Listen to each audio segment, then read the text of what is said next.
কি বিয়া না এতে আয় তো বেটা বাগানে আয় সুপুরি পাওয়া লাগবে।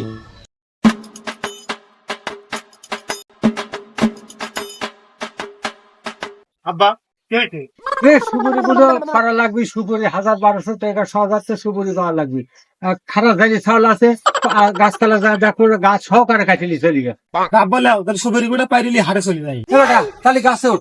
আব্বা আমার সম্ভবই লাগতো, আর মাদার খুব সমস্যা। কেন বেটা বিয়ে না করতেই মাজাটা শেষ করে নিলু বাপু, কি করে খাবো? আব্বা তুমি যে করছাও যে বিয়ে না দিতে মাদার সমস্যা কিভাবে হইলো, দেশে যে পরিমাণ হিজলি হয়েছে আমার মাজা কিভাবে শেষ হয়েছে তুমি হিজলি গাছটা শোনো আব্বা।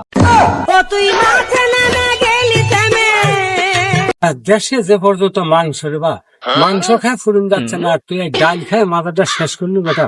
আমারও মাজা শেষ, তোমারও বয়স শেষ, গাছটা আমার সম্ভব না, তোমারও সম্ভব না।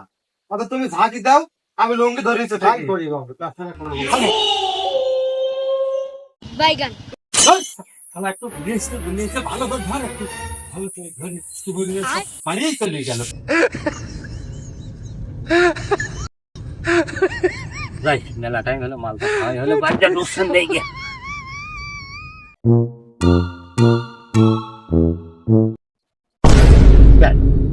আব্বার ছোট ভাই কি করে গাছতলায়, যাই দেখি তো কি করে।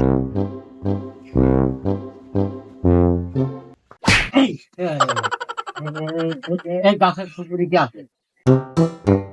আপনাদের ব্যাপার হয়ে গেল। এই গাছে কি সুপুরি আছে?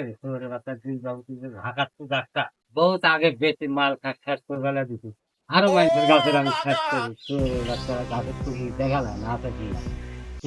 আমি খাই আটা লই, না খা বেদার আটা লই। বড় ভাই নেশা করি যে কাজটা করে নাই গো, আমরা দুই বাবুতে তার চেয়ে বেশিটা করে দিলা দিছি। আগে আমার বয়স শেষ, তুইও কি গাছগুলি টাকা দেখতে বাবু আমারও মাজা শেষ। তাহলে বাচ্চা বাবু তুই বেশি করে ডাল খাগা।